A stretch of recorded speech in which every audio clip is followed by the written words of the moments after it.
I'd like to tell you about the strangest secret in the world. Some years ago, the late Nobel Prize-winning Dr. Albert Schweitzer was being interviewed in London, and a reporter asked him, "Doctor, what's wrong with men today?" And the great doctor was silent a moment, and then he said, "Men simply don't think."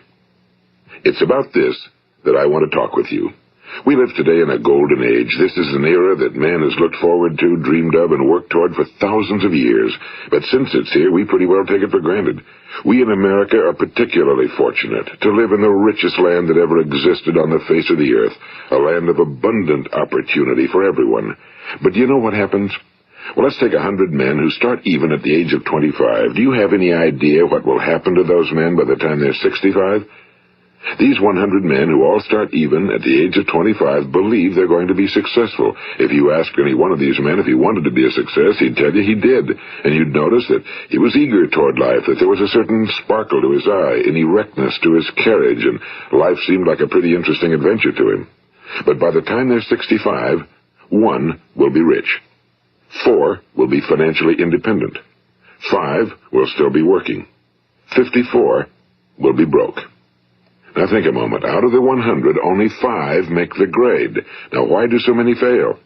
What has happened to the sparkle that was there when they were 25? What's become of the dreams, the hopes, the plans? And why is there such a large disparity between what these men intended to do and what they actually accomplished? When we say about 5% achieve success, we have to define success. And here's the best definition I've ever been able to find. Success is the progressive realization of a worthy ideal. If a man is working toward a predetermined goal and knows where he's going, that man is a success. If he's not doing that, he's a failure. Success is the progressive realization of a worthy ideal. Rollo May, the distinguished psychiatrist, wrote a wonderful book called Man's Search for Himself. And in this book he says, the opposite of courage in our society is not cowardice. It is conformity. And there you have the trouble today. It's conformity, people acting like everyone else without knowing why, without knowing where they're going. Now think of it. In America right now, there are over 18 million people 65 years of age and older. And most of them are broke. They're dependent on someone else for life's necessities. Now, we learn to read by the time we're 7. We learn to make a living by the time we're 25. Usually by that time, we're not only making a living, we're supporting a family. And yet by the time we're 65, we haven't learned how to become financially independent in the richest land that has ever been known. Why? We conform. And the trouble is that we're acting like the wrong percentage group, the 95 who don't succeed. Now, why do these people conform? Well, they really don't know. These people believe that their lives are shaped by circumstances, by things that happen to them, by exterior forces. They're outer-directed people. A survey was made one time that covered a lot of men, working men, and these men were asked, "Why do you work? Why do you get up in the morning?" 19 out of 20 had no idea. If you ask them, they'll say, well, everyone goes to work in the morning, and that's the reason they do it, because everyone else is doing it. Now let's get back to our definition of success. Who succeeds? The only person who succeeds is the person who is progressively realizing a worthy ideal. He's the person who says, I'm going to become this, and then begins to work toward that goal. I'll tell you who the successful people are. A success is the school teacher who's teaching school because that's what he or she wants to do. The success is the woman who's a wife and mother because she wanted to become a wife and mother and is doing a good job of it. The success is the man who runs the corner gas station because that was his dream. That's what he wanted to do. The success is the successful salesman who wants to become a top-notch salesman and grow and build with his organization. A success is anyone who is doing deliberately a predetermined job because that's what he decided to do deliberately.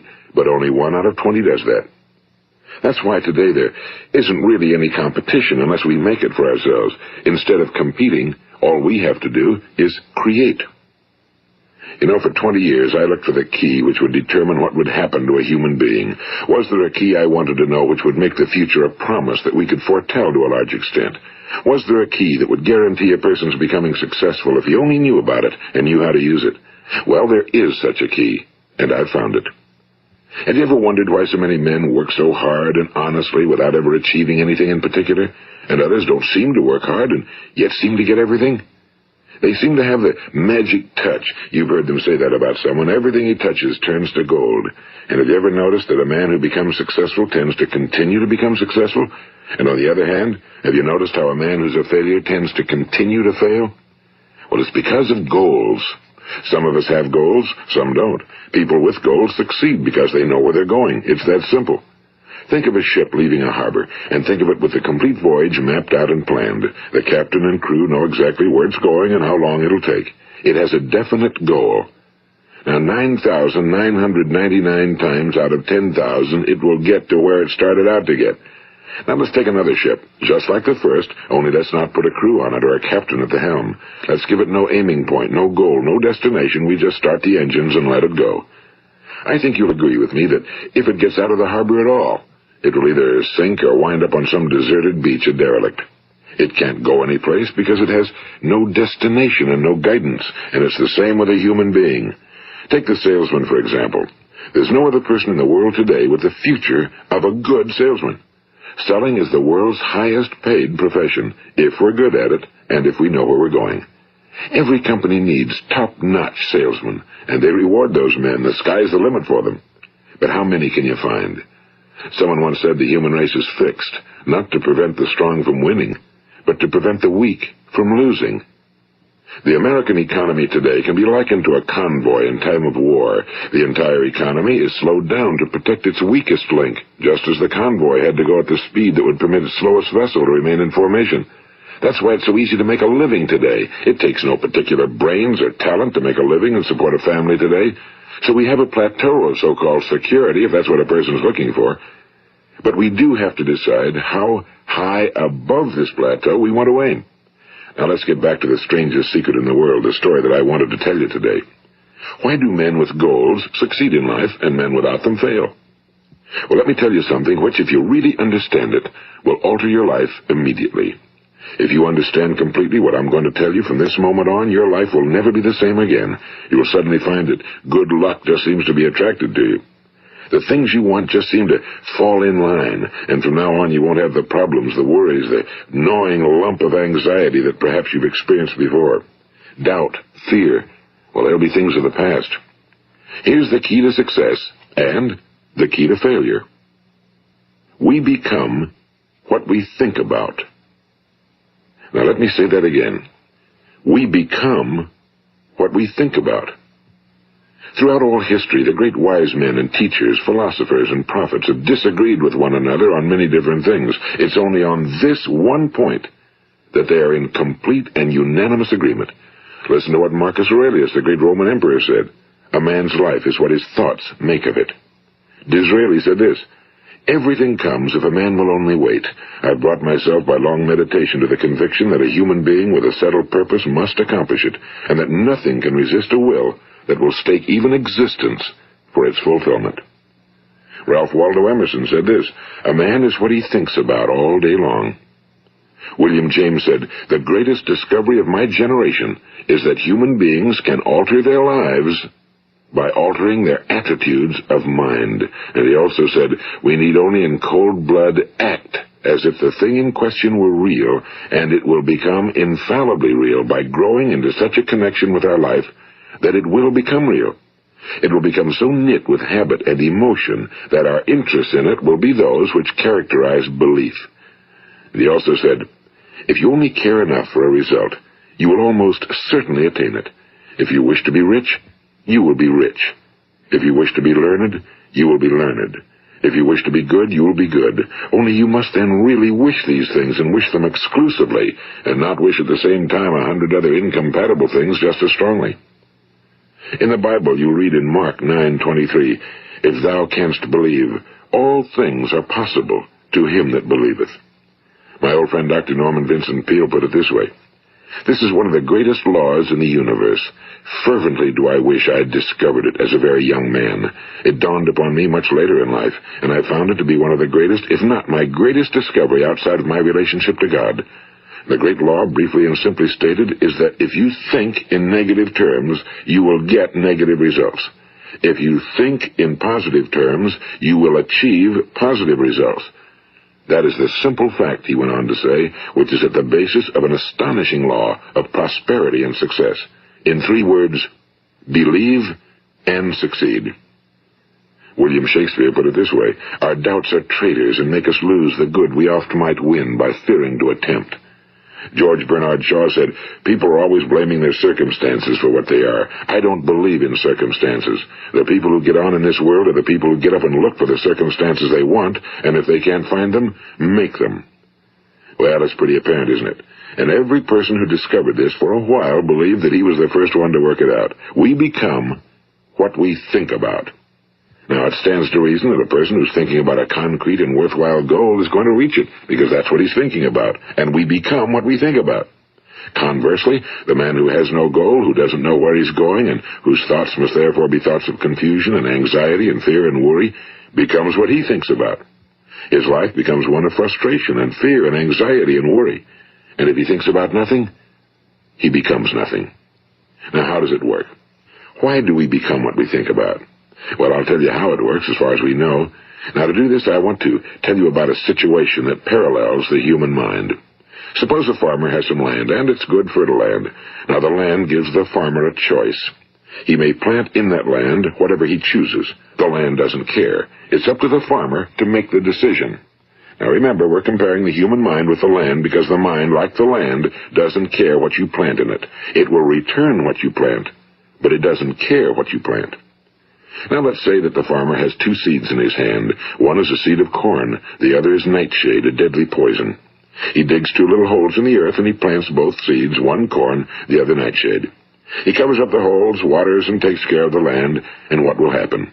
Invariably, the land will return what's planted. As it's written in the Bible, as ye sow, so shall ye reap. Now remember, the land doesn't care. It'll return poison in just as wonderful abundance as it will corn. So up come the 2 plants, one corn, one poison. Now, the human mind is far more fertile, far more incredible and mysterious than the land, but it works the same way. It doesn't care what we plant. Success, failure. A concrete, worthwhile goal, or confusion. Misunderstanding, fear, anxiety, and so on. But what we plant, it must return to us. You see, the human mind is the last great unexplored continent on Earth. It contains riches beyond our wildest dreams. It will return anything we want to plant. Now, you might say, well, if that's true, why don't people use their minds more? Well, I think they figured out an answer to that one, too. Our mind comes as standard equipment at birth. It's free, and things that are given to us for nothing we place little value on. Things that we pay money for, we value. The paradox is that exactly the reverse is true. Everything that's really worthwhile in life came to us free. Our minds, our souls, our bodies, our hopes, our dreams, our ambitions, our intelligence, our love of family and children and friends and country, all these priceless possessions are free. But the things that cost us money are actually very cheap and can be replaced at any time. A good man can be completely wiped out and make another fortune. He can do that several times. Even if our home burns down, we can rebuild it. But the things we got for nothing, we can never replace. The human mind isn't used because we take it for granted. Familiarity breeds contempt. It can do any kind of job we assign to it, but generally speaking, we use it for little jobs instead of big, important ones. Universities have proved that most of us are operating on about 10% or less of our abilities. So decide now, what is it you want? Plant your goal in your mind. It's the most important decision you'll ever make in your entire life. What is it you want? Do you want to be an outstanding salesman? A better worker at your particular job? Do you want to go places in your company? In your community? Do you want to get rich? All you've got to do is plant that seed in your mind, care for it, work steadily toward your goal, and it will become a reality. It not only will, there's no way that it cannot. You see, that's a law, like the laws of Sir Isaac Newton, the laws of gravity. If you get on top of a building and jump off, you'll always go down. You'll never go up, and it's the same with all the other laws of nature. They always work. They're inflexible. Think about your goal in a relaxed, positive way. Picture yourself in your mind's eye as having already achieved this goal. See yourself doing the things you will be doing when you've reached your goal. Ours has been called the phenobarbital age, the age of ulcers and nervous breakdowns and tranquilizers. At a time when medical research has raised us to a new plateau of good health and longevity, far too many of us worry ourselves into an early grave trying to cope with things in our own little personal ways without learning a few great laws that will take care of everything for us. These things we bring on ourselves through our habitual way of thinking. Every one of us is the sum total of his own thoughts. He is where he is because that's exactly where he really wants to be, whether he'll admit that or not. Each of us must live off the fruit of his thoughts in the future, because what you think today and tomorrow, next month and next year, will mold your life and determine your future. You're guided by your mind. I remember one time I was driving through eastern Arizona, and I saw one of those giant earth-moving machines roaring along the road at about 35 miles an hour with what looked like 30 tons of dirt in it. A tremendous, incredible machine, and there was a little man perched way up on top with the wheel in his hands guiding it. And as I drove along, I was struck by the similarity of that machine to the human mind. Just suppose you're sitting at the controls of such a vast source of energy. Are you going to sit back and fold your arms and let it run itself into a ditch? Or are you going to keep both hands firmly on the wheel and control and direct this power to a specific, worthwhile purpose? It's up to you. You're in the driver's seat. You see, the very law that gives us success is a two-edged sword. We must control our thinking. The same rule that can lead a man to a life of success, wealth, happiness, and all the things he ever dreamed of for himself and his family. That very same law can lead him into the gutter. It's all in how he uses it, for good or for bad. This is the strangest secret in the world. Now, why do I say it's strange, and why do I call it a secret? Actually, it isn't a secret at all. It was first promulgated by some of the earliest wise men, and it appears again and again throughout the Bible, but very few people have learned it, understand it. That's why it's strange, and why for some equally strange reason it virtually remains a secret. I believe that you could go out and walk down the main street of your town and ask one man after another what the secret of success is, and you probably wouldn't run into one man in a month who could tell you. Now, this information is enormously valuable to us if we really understand it and apply it. It's valuable to us not only for our own lives, but the lives of those around us, our families, employees, associates, and friends. Life should be an exciting adventure. It should never be a bore. A man should live fully, be alive. He should be glad to get out of bed in the morning. He should be doing a job he likes to do because he does it well. One time I heard Grove Patterson, the great late editor-in-chief of the Toledo Daily Blade, make a speech, and as he concluded his speech, he said something I've never forgotten. He said, "My years in the newspaper business have convinced me of several things. Among them, that people are basically good, and that we came from someplace, and we're going someplace. So we should make our time here an exciting adventure. The architect of the universe didn't build a stairway leading nowhere." And the greatest teacher of all, the carpenter from the plains of Galilee, gave us the secret time and time again. As ye believe, so shall it be done unto you. I've explained the strangest secret in the world and how it works. Now, on this side, I want to explain how you can prove to yourself the enormous returns possible in your own life by putting this secret to a practical test. I want you to make a test that will last 30 days. It isn't going to be easy, but if you'll give it a good try, it will completely change your life for the better. Now, back in the 17th century, Sir Isaac Newton, the English mathematician and natural philosopher, gave us some natural laws of physics which apply as much to human beings as they do to the movement of bodies in the universe. And one of these laws is that for every action, there is an equal and opposite reaction. Simply stated, as it applies to you and me, it means we can achieve nothing without paying the price. The results of your 30-day experiment will be in direct proportion to the effort you put forth. To be a doctor, you must pay the price of long years of difficult study. To be successful in selling, and remember that each of us succeeds to the extent of his ability to sell.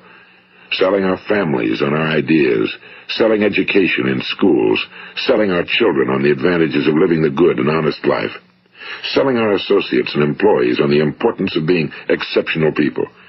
To, of course, the profession of selling itself. But to be successful in selling our way to the good life, we must be willing to pay the price. Now, what is that price? Well, it's many things. First, it's understanding emotionally, as well as intellectually, that we literally become what we think about, that we must control our thoughts if we're to control our lives. It's understanding fully that as ye sow, so shall ye reap. Second, it's cutting away all fetters from the mind and permitting it to soar as it was divinely designed to do. It's the realization that your limitations are self-imposed and that the opportunities for you today are enormous beyond belief. It's rising above narrow-minded pettiness and prejudice. And third, it's using all your courage to force yourself to think positively on your own problem, to set a definite and clearly defined goal for yourself, to let your marvelous mind think about your goal from all possible angles, to let your imagination speculate freely upon many different possible solutions, to refuse to believe that there are any circumstances sufficiently strong to defeat you in the accomplishment of your purpose, to act promptly and decisively when your course is clear, and to keep constantly aware of the fact that you are, at this moment, standing in the middle of your own acres of diamonds, as Russell Conwell used to point out. And fourth, save at least 10% of every dollar you earn. It's also remembering that no matter what your present job, it has enormous possibilities, if you're willing to pay the price. Now let's just go over the important points in the price each of us must pay to achieve the wonderful life that can be ours. It is, of course, worth any price. 1. You will become what you think about. 2. Remember the word imagination and let your mind begin to soar. 3. Courage. Concentrate on your goal every day. 4. Save 10% of what you earn. And 5. Action. Ideas are worthless unless we act on them. Now, I'll try to outline the 30-day test I want you to make. Keep in mind that you have nothing to lose by making this test and everything you could possibly want to gain. There are 2 things that may be said of everyone. Each of us wants something, and each of us is afraid of something. I want you to write on a card what it is you want more than anything else.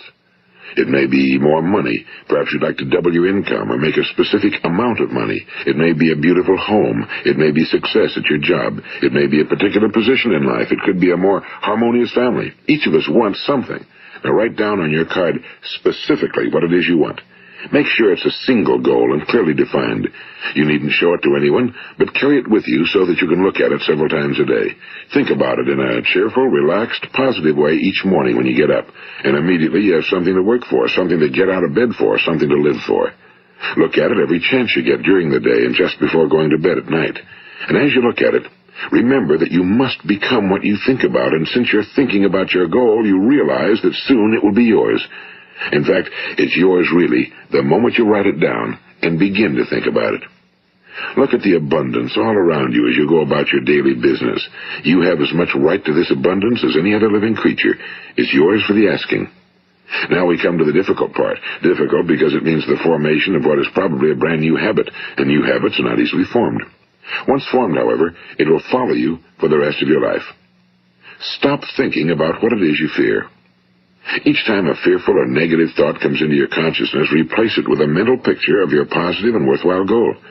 And there will come times when you'll feel like giving up. It's easier for a human being to think negatively than positively. That's why only 5% are successful. You must begin now to place yourself in that group. For 30 days, you must take control of your mind. It will think about only what you permit it to think about. Each day for this 30-day test, do more than you have to do. In addition to maintaining a cheerful, positive outlook, give of yourself more than you've ever done before. Do this knowing that your returns in life must be in direct proportion to what you give. The moment you decide on a goal to work toward, you're immediately a successful person. You are then in that rare and successful category of people who know where they're going. Out of every 100 people, you belong to the top 5. Don't concern yourself too much with how you're going to achieve your goal. Leave that completely to a power greater than yourself. All you have to do is know where you're going. The answers will come to you of their own accord and at the right time. Remember these words from the Sermon on the Mount, and remember them well. Keep them constantly before you this month of your test. Ask, and it shall be given you. Seek, and ye shall find. Knock, and it shall be opened unto you. For every one that asketh receiveth, and he that seeketh findeth, and to him that knocketh it shall be opened. It's as marvelous and as simple as that. In fact, it's so simple that in our seemingly complicated world, it's difficult for an adult to understand that all he needs is a purpose and faith. For 30 days, Do your very best. If you're a salesman, go at it as you've never done before, not in a hectic fashion, but with the calm, cheerful assurance that time well spent will give you the abundance in return you deserve and want. If you're a homemaker, devote your 30-day test to completely giving of yourself without thinking about receiving anything in return, and you'll be amazed at the difference it makes in your life. No matter what your job, do it as you've never done it before for 30 days. And if you've kept your goal before you every day, you'll wonder and marvel at this new life you've found. Dorothea Brand, the outstanding editor and writer, discovered it for herself and tells about it in her fine book, Wake Up and Live. Her entire philosophy is reduced to the words, act as though it were impossible to fail. She made her own test with sincerity and faith, and her entire life was changed to one of overwhelming success. Now, you make your test for 30 full days. Don't start your test until you've made up your mind to stick with it. You see, by being persistent, you're demonstrating faith. Persistence is simply another word for faith. If you didn't have faith, you'd never persist. If you should fail during your first 30 days, by that I mean suddenly find yourself overwhelmed by negative thoughts, you've got to start over again from that point and go 30 more days. Gradually, your new habit will form until you find yourself one of that wonderful minority to whom virtually nothing is impossible. And don't forget the card. It's vitally important as you begin this new way of living. On one side of the card, write your goal, whatever it may be. On the other side, write the words we've quoted from the Sermon on the Mount. Ask, and it shall be given you. Seek, and ye shall find. Knock, and it shall be opened unto you. Nothing great was ever accomplished without inspiration. See that during these crucial first 30 days, your own inspiration is kept at a peak. And above all, don't worry. Worry brings fear, and fear is crippling. The only thing that can cause you to worry during your test is trying to do it all yourself. Know that all you have to do is hold your goal before you. Everything else will take care of itself. Remember also to keep calm and cheerful. Don't let petty things annoy you and get you off course. Now, since making this test is difficult, some will say, why should I bother? Well, look at the alternative. No one wants to be a failure. No one really wants to be a mediocre individual. No one wants a life constantly filled with worry and fear and frustration. Therefore, remember that you must reap that which you sow. If you sow negative thoughts, your life will be filled with negative things. If you sow positive thoughts, your life will be cheerful, successful, and positive. Now, gradually, you will have a tendency to forget what you've heard on this recording. Play it often. Keep reminding yourself of what you must do to form this new habit. Gather your whole family around at regular intervals and listen to what's been said here. You know, most men will tell you that they want to make money without understanding the law. The only people who make money work in a mint. The rest of us must earn money. This is what causes those who keep looking for something for nothing or a free ride to fail in life.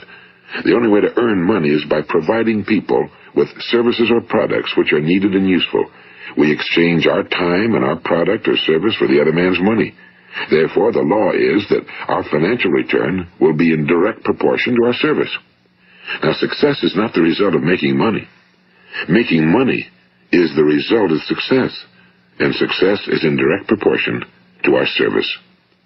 Most people have this law backwards. They believe that you're successful if you earn a lot of money. The truth is that you can only earn money after you're successful. It's like the story of the man who sat in front of the stove and said to it, "Give me heat, and then I'll add the wood." How many men and women do you know, or do you suppose there are today, who take the same attitude toward life? There are millions. We've got to put the fuel in before we can expect heat. Likewise, we've got to be of service first before we can expect money. Don't concern yourself with the money. Be of service. Build, work, dream, create. Do this, and you'll find there's no limit to the prosperity and abundance that will come to you. Prosperity, you know, is founded upon a law of mutual exchange. Any person who contributes to prosperity must prosper in turn himself. Sometimes the return will not come from those you serve, but it must come to you from someplace, because that's the law. For every action, there is an equal and opposite reaction. As you go daily through your 30-day test period, remember that your success will always be measured by the quality and quantity of service you render, and money is a yardstick for measuring this service. No man can get rich himself unless he enriches others. Now, there are no exceptions to a law. You can drive down any street in America and from your car estimate the service that's being rendered by the people living on that street. Had you ever thought of this yardstick before? It's interesting. Some, like ministers and priests and other devoted people, measure their returns in the realm of the spiritual, but again, their returns are equal to their service. Once this law is fully understood, any thinking person can tell his own fortune. If he wants more, he must be of more service to those from whom he receives his return. If he wants less, he has only to reduce his service. This is the price you must pay for what you want. If you believe you can enrich yourself by deluding others, you can end only by deluding yourself. It may take some time, but just as surely as you breathe, you'll get back what you put out. Don't ever make the mistake of thinking you can avert this. It's impossible. The prisons and the streets where the lonely walk are filled with people who tried to make new laws just for themselves. We may avoid the laws of man for a while, but there are greater laws that cannot be broken. An outstanding medical doctor recently pointed out 6 steps that will help you realize success. 1. Set yourself a definite goal. 2. Quit running yourself down. 3. Stop thinking of all the reasons why you cannot be successful and instead think of all the reasons why you can. 4. Trace your attitudes back through your childhood and try to discover where you first got the idea you couldn't be successful, if that's the way you've been thinking. 5. Change the image you have of yourself by writing out a description of the person you would like to be. And 6. Act the part of the successful person you have decided to become. The doctor who wrote those words is a noted West Coast psychiatrist, Dr. David Harold Fink. Do what the experts since the dawn of recorded history have told you must do. Pay the price by becoming the person you want to become. It's not nearly as difficult as living unsuccessfully. Make your 30-day test, then repeat it again, and each time it will become more a part of you until you'll wonder how you could ever have lived any other way. Live this new way, and the floodgates of abundance will open and pour over you more riches than you may have dreamed existed. Money? Yes, lots of it. But what's more important, you'll have peace. You'll be in that wonderful minority who lead calm, cheerful, successful lives. Start today. You have nothing to lose, but you have a whole life to win. This is Earl Nightingale, and thank you.